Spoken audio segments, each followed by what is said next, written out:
Heart attack یعنی دل کا دورہ ایک خطرناک صورتحال ہے۔ دل کو نارمل طرح سے کام کرنے کے لیے ہر وقت خون کی سپلائی کی ضرورت ہوتی ہے۔ ہارٹ اٹیک میں خون کی سپلائی مکمل طور پر بند ہو جاتی ہے، اس لیے ہارٹ اٹیک کے فوراً بعد دل کو خون کی سپلائی چلانا بہت ضروری ہوتا ہے۔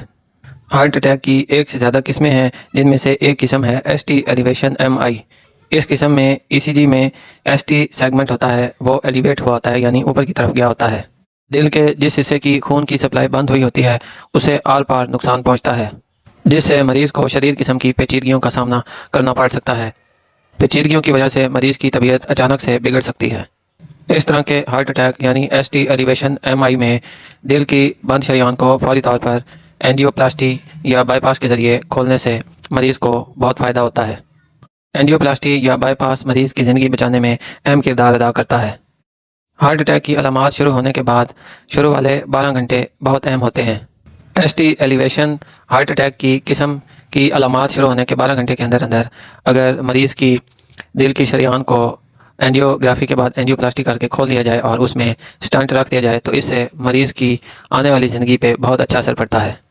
ایس ٹی ایلیویشن قسم کے ہارٹ اٹیک کے فوراً بعد اگر کسی مریض کا بلڈ پریشر کم ہو جائے تو اس صورت میں بھی اس کی دل کی شریان کو فوری طور پر کھولنا اس کی زندگی بچانے کے لیے اہم ہوتا ہے۔ اس لیے اگر ایس ٹی ایلیویشن قسم کے ہارٹ اٹیک کے بعد کسی مریض کو بلڈ پریشر لو ہونے کا مسئلہ ہو جائے تو اس کا بائی پاس آپریشن یا اینجیوپلاسٹی اور سٹنٹ ڈالنے کا عمل جلد از جلد ہونا چاہیے۔ اگر S T elevation heart attack کے بعد مریض دیر سے ہسپتال پہنچے اور اس کا بلڈ پریشر کم ہو تو اس صورت میں بھی مریض کا جلد از جلد اینجیوپلاسٹی پروسیجر یا بائی پاس ہونا چاہیے۔ یہ مریض کی زندگی بچانے کے لیے ضروری ہوتا ہے۔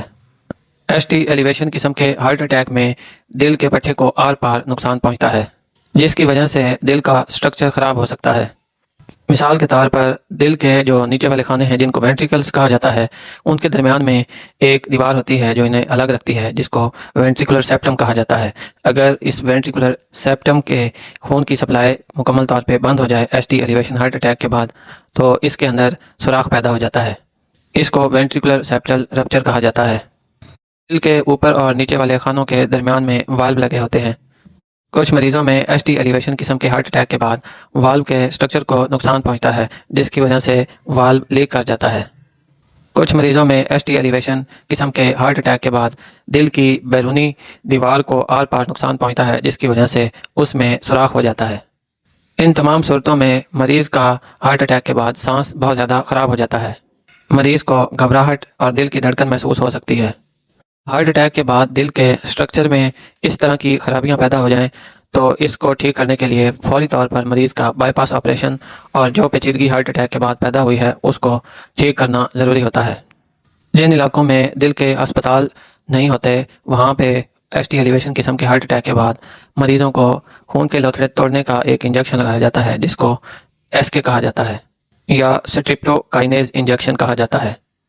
اس انجیکشن کو لگانے کے بعد مریض کی ECG کی جاتی ہے، جس سے پتہ چلتا ہے کہ انجیکشن لگنے سے مریض کی دل کی شریان کھل گئی ہے یا نہیں۔ اگر SK انجیکشن لگنے کے بعد کی جانے والی ECG میں کوئی بہتری نہ آئی ہو تو اس کا مطلب ہوتا ہے کہ جس خون کے لوتھڑے کی وجہ سے مریض کو ہارٹ اٹیک ہوا ہے اور اس کی دل کی شریان مکمل طور پر بند ہوئی ہے وہ اپنی جگہ پر موجود ہے۔ اس صورت میں مریض کی اینجیوگرافی اور اس کے بعد اینجیوپلاسٹی اور سٹنٹ ڈالنے کا پروسیجر جلد از جلد ہو جانا مریض کے حق میں بہتر ہوتا ہے۔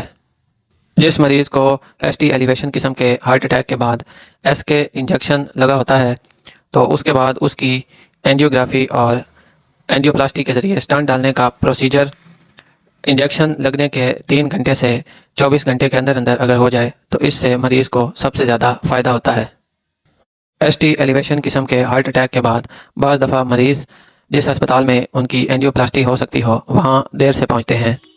اگر ایس ٹی ایلیویشن قسم کے ہارٹ اٹیک کے بعد مریض کی طبیعت سٹیبل ہو جائے، اس کی تکلیف کنٹرول ہو جائے اور اس کو کسی قسم کی پیچیدگی پیدا نہ ہو اور مریض اگر ہسپتال پہنچنے میں دیر کر دے تو 24 گھنٹے کے اندر اگر مریض کی اینجیوگرافی اور اس کے بعد اینجیوپلاسٹی اور سٹنٹ ڈالنے کا پروسیجر ہو جائے تو یہ مریض کے حق میں بہتر ہوتا ہے۔ ایس ٹی ایلیویشن قسم کے ہارٹ اٹیک کے فوراً بعد بعض دفعہ جب مریضوں کی اینجیوگرافی ہوتی ہے تو اس سے پتہ چلتا ہے کہ مریض کی اینجیوپلاسٹی اور سٹنٹ ڈالنے کا پروسیجر نہیں ہو سکتا۔ بعض دفعہ مریضوں میں اینجیوپلاسٹی اور سٹنٹ ڈالنے کا پروسیجر کامیاب نہیں ہوتا، لیکن ان کو بڑا ہارٹ اٹیک ہوا ہوتا ہے جس سے ان کے دل کا کافی سارا حصہ متاثر ہوا ہوتا ہے۔ ان صورتوں میں مریض کا فوری طور پر بائی پاس کروانا اس کے حق میں بہتر ہوتا ہے۔ ایس ٹی ایلیویشن قسم کے ہارٹ اٹیک کے بعد اگر مریض اسپتال دیر سے پہنچے جہاں پہ اس کی اینجیوپلاسٹی ہو سکتی ہو، تو اس صورت میں اگر تو مریض کے سینے میں درد جاری ہو اور دوائی سے کنٹرول نہ ہو رہا ہو تو مریض کو اینجیوپلاسٹی کروا لینا اس کے حق میں بہتر ہوتا ہے۔ اسی طرح دیر سے پہنچنے کی صورت میں اگر مریض کے دل کے پٹھے کام کرنا چھوڑ رہے ہوں جس کو ہارٹ فیلئر کہتے ہیں، تو اس صورت میں بھی مریض کو اینجیوپلاسٹی سے فائدہ ہوتا ہے۔ اسی طرح لیٹ پہنچنے کی صورت میں اگر مریض کے دل کی دھڑکن خطرناک صورتحال اختیار کر چکی ہو تو اس صورت میں بھی مریض کو اینجیوپلاسٹی اور سٹنٹ ڈالوانے کا پروسیجر کروا لینا چاہیے، چاہے ہارٹ اٹیک کی علامات شروع ہونے کے بعد زیادہ دیر ہی کیوں نہ ہو گئی ہو۔ اگر ایس ٹی ایلیویشن قسم کے ہارٹ اٹیک کے بعد مریض کی طبیعت مکمل طور پر ٹھیک ہو، اس کو کسی قسم کی علامات نہ ہوں اور ہارٹ اٹیک کی علامات شروع ہونے کے بعد 24 گھنٹے سے زیادہ کا وقت گزر چکا ہو اور اس کے بعد اس کی اینجیوگرافی سے پتہ چلے کہ دل کی شریان مکمل طور پر بند ہے، تو اس صورت میں مریض کو اینجیوپلاسٹی اور سٹنٹ ڈلوانے کا فائدہ نہیں ہوتا۔ ایس ٹی ایلیویشن قسم کے ہارٹ اٹیک کے بعد مریض کی علامات مکمل طور پر ٹھیک ہو چکی ہوں، اس کی طبیعت مکمل ٹھیک ہو، یا اس کے دل کا جو حصہ ہارٹ اٹیک سے متاثر ہوا ہے اس کا سائز بہت زیادہ نہ ہو، یا مریض کی اینجیوگرافی سے پتہ چلے کہ دل کی جو شریان بند ہوئی ہے اس پہ گرافٹ نہیں لگ سکتا، تو ان تمام صورتوں میں مریض کا بائی پاس آپریشن نہیں ہوتا، باوجود یہ کہ مریض کی دل کی شریان بند ہوتی ہے۔